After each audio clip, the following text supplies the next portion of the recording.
Hey everyone, welcome to my mobility YouTube channel. Today we're going to present you the NINEBOT MAX G30.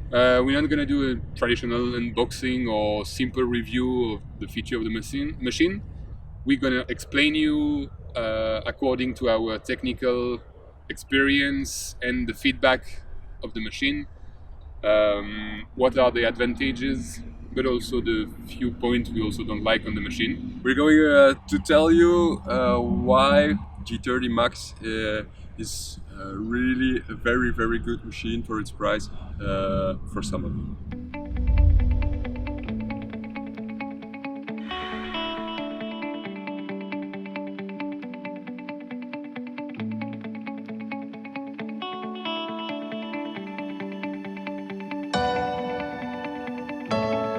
So, what is the NINEBOT MAX G30? So, for the one of you who don't know the machine, the NINEBOT MAX G30 is not a small machine, it's a medium-sized machine, 19.6 kilo, yep. 36 volt, 15.3 amperes, big battery for technically long range. There is now 10 inches wheel with tubeless tires. You probably heard that on the Xiaomi M365 they had a lot of problem with the tire and inner tube. They were getting really often flat. With those tires, since November we started to sell this machine, we didn't get any flat tire from our customer. So that's a good point so far. They have now installed a rear wheel drive. So that's a 350 watts motor, brushless motor in the rear. That's not the most powerful motor, but it does definitely do the job. Yeah, the 350 watt motor has the ability to put peaks up to 750 watts. So when you really need it, the power is available. The machine is going 25 km per hour. It perfectly matches the speed limit in Belgium and basically all around Europe. About the braking system, so there is an electric brake which will slow down the motor in the rear, and a drum brake in the front. So what are the advantages of the drum brake and disadvantage of the drum brake? It's not the most powerful type of braking system, but for 25 km per hour it will be, in my opinion, plenty enough. The big advantage is the fact that it doesn't need much maintenance compared to a disc brake. On a disc brake you have to change the brake pads quite often. On a drum brake, I think we will probably never replace the brake shoe. Yeah, except for the very heavy users. What is nice is the fact to have both wheel braking. So the electric brake in the rear and the front brake. The front physical brake will give a braking power good enough, in my opinion and on my test. We also have the possibility to change the strength of the motor brake in the rear, but we'll see it later on in the application. The machine looks good, is big, has got a big platform or a big deck to stand on, so for longer rides it's really comfortable to be on it. You have very good steering feeling. It's wide enough to feel stable and comfortable. NINEBOT has improved the folding mechanism compared to the Xiaomi, which was also a bit of an issue on the M365. Now it's much more sturdy. Before on those M365 you always had some looseness on the pole after few 100-kilometer driving on here. Now so far we had some customers who drove like over 500 kilometers and there is still not a single piece of looseness on the pole. So that's a really nice upgrade. The machine is very strong, very stable, but when you fold it and you need to carry it, it's also quite heavy. It's 19 kilos. It's doable, but when you need to take it or transport it on the train, well, you always have the weight of the 19 kilograms. For us, it's okay. We are tall guys. We are not the strongest one, but it's doable. But I guess for a petite woman, it will be quite difficult. Yeah, to really carry it every day, take it up the stairs, it's not made for that. As you can see also, the steering bar is unfoldable. It's a little disadvantage because anyway it's not that wide. The advantage of a non-foldable handlebar is the fact that you don't have any looseness. So in a disadvantage you have also an advantage. The second advantage, and that's what we see in our workshop, when you get a foldable handlebar on scooters, what's happening is like folding and unfolding. You will always have a problem with the cable hose.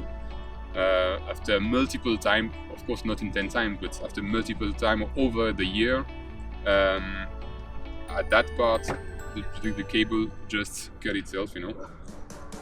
We also have that's the bell. Yeah, that's something, it has an importance also. As we see many machines, when you have the bell attached and that you carry it, when you carry it anyway, you always hit your scooter somewhere, you know. So the advantage to have that type of bell is that you will probably not destroy it while hitting a door or whatever, you know. It's loud enough. Another improvement for all the previous Xiaomi owner, or if you've been looking at the review, is the rear mudguard. That was also a very bad point that NINEBOT improved on the Max. Be cautious, be cautious. The rear mudguard is not a brake, so never stand on it. Before it was really easily breakable. Now it's much more sturdy. It is quite efficient too. As you can see, it's really low on the wheel, so it will avoid splashes to come onto your back. And it never makes a sound when you're driving on roads that are not very smooth. It's not flapping. No. Yeah, the mudguard is not flapping. That's also something else. Something else which is really smart from NINEBOT is the charging system. So it's a built-in charger, so you don't need to carry all the time your physical charger. You only need a normal cord. Well, we don't have it right now. Where it's very smart from NINEBOT is the fact that if you lost your cord for any reason, or if the built-in charger doesn't work anymore, you can always use the NINEBOT Xiaomi charger. So as you can see, there is the original charging port and the second auxiliary charging port, which is meant to use with the 36-volt NINEBOT charger. So if for any reason you don't want to fix your built-in charger or whatever, or you don't have time or whatever, you can always buy a normal charger and use it as a backup. As you can see, this cap is also quite splash-proof, I'd say. In terms of waterproof, what can you say about it? Well, it also has got the IP54 rating, so it means it's okay for splash. But well, the IP54 is used for a lot of other e-scooters too, and there we see it's not really good for driving in the rain. But as we see the construction of the G30 Max, we really believe that that this one really is splash proof. So if it's just only a little bit water, we would think it would mind less to drive in it. Don't leave it in the rain, of course, that's evident, but we really are convinced that it's more waterproof than some other machines. The display isn't that waterproof, but anyway, we don't drive into a hard rain. We don't have to drive into a hard rain. So here's the protection of the battery cap. Under the cap there's also a gasket in between that really protects it well against dust and water infiltration. On the light side, the NINEBOT Max has the front light just under the steering bar, which is placed on the which is placed in the higher position. It's quite powerful. It will be plenty enough to drive in nighttime. It has, well, we cannot show now obviously due to the nice sun, but it's quite powerful. It has a nice shape. The rear light also, well, like every e-scooters, and that's how it is. It's always low on the ground, but it gives quite a powerful red light. But of course, we always advise to have an extra light on your backpack or on your back. Once you start braking, the light also starts flashing in the back.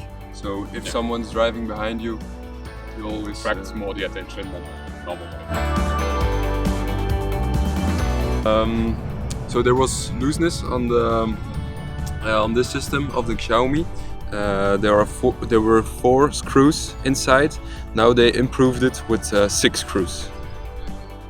So about the autonomy, I am 95 kilo, 1 meter 92. Under 10 degree, I could get between 35 and 40 kilometers of autonomy in sport mode. So it means in the highest acceleration up to 25 kilometers per hour, which is quite good.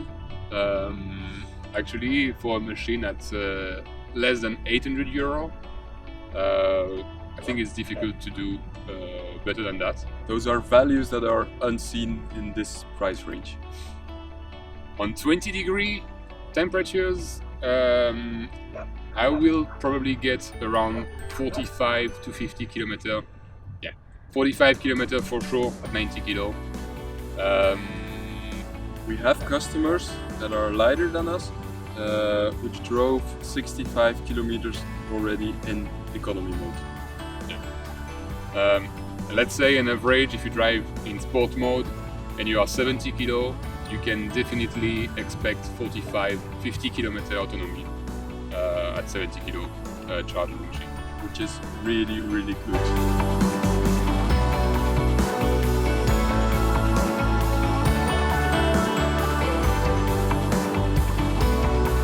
If you're really looking for an e-scooter to sport e-scooter or to make a lot of fun rides, the G30 is not a machine you're looking for. But if you're looking for a very good e-scooter, you need to commute and you don't need to take it too much, then the G30 is really a very, very fine machine. Yeah, what I really noticed, I am an e-Toro GT driver daily. This machine, you can't maneuver really well, you can't make sharp turn because I guess of the height and the position of the deck, which is much higher than the axis of the wheel. It's quite high also, quite high. It still has a ground clearance. And just because of the overall design, yeah, it's not really maneuverable. It's not like compared to an e-Toro, which is like you can do really sharp turn. But again, the range is one of the biggest advantages of this machine. It's unseen for this price. Price quality, it's probably price quality range.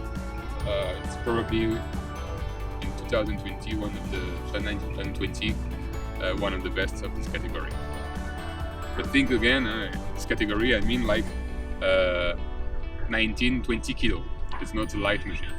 A big battery also means big charging time. If you would need a full charge, it takes at least 6 hours. Like every lithium-ion battery, it is not recommended to drive lower than 20% battery to avoid damaging battery in the long term. On the machine, well, we have 3 driving modes. You have the economy, drive and sport. Economy is optimal use of battery power. Then the speed is limited to 16 kilometers an hour, and you really feel when you have a little hill, the speed goes back. Then drive mode goes up to 25, and sport is also 25, 26 on display, but your acceleration is much stronger. So what can we say about the application in NINEBOT? Okay, yeah, there are a lot of features you have on the application that you don't have on other e-scooters. For cruise control, for example, you need to activate it through the app. On the application you also have the pedestrian mode, where you can choose to only drive 6 kilometers an hour. You also have the locking system. So the locking system will activate the rear brake while you lock it. When you activate that mode, you can go away, walk away, and as soon as someone will touch your scooter, you will receive a notification on your phone. Note that the connection between the scooter and the phone is made by Bluetooth. So actually, as soon as you're gonna be further than 10 meters or inside the building, you will probably lose your connection and you won't receive any notification. So okay, that's a kind of gadget. It's good when you're want to go to the butcher shop and you're queuing and you don't want to look at your scooter constantly, and you'll get a notification. Yeah. The second thing what I don't like is the fact that you have, I mean, when you activate your lock, the display is still on. So actually, people are, let's say your scooter is outside, someone is walking, you see the scooter on. That will be a natural instinct for somebody who wants to steal it. That okay, just take it and I'm gonna try to steal it. Why not turning off the display? So the best thing to do, take a physical lock, attach it to something, and even better, just take the scooter inside wherever it's possible. Yeah, okay, the lock is a nice feature, but I will never trust it, and I will never let the scooter outside. That's also not so heavy for someone. You can just run away with it or put it into the trunk of a car. So personally, I would never use that option. You can also set a speed limit with the application, and something important, you can also set the energy recovery levels. So it's the regenerative braking system. You can divide it in 3 modes: weak, medium, and strong. Actually, what does it make is like when you release also your throttle, it will automatically brake. Personally, I don't like it. I prefer to drive freely as soon as I release and not like always having the brake feeling when you release the throttle. I like mine on medium. So just to be clear, it's a kick scooter start mode. So you always need to kick first and then push the throttle. If you push the throttle or the accelerator while making speed, it won't work. So you need to turn on the machine, clear the stand, kick, and then push the throttle.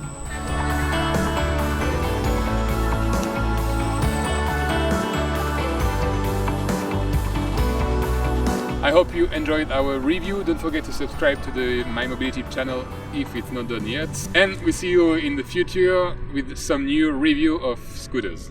See you!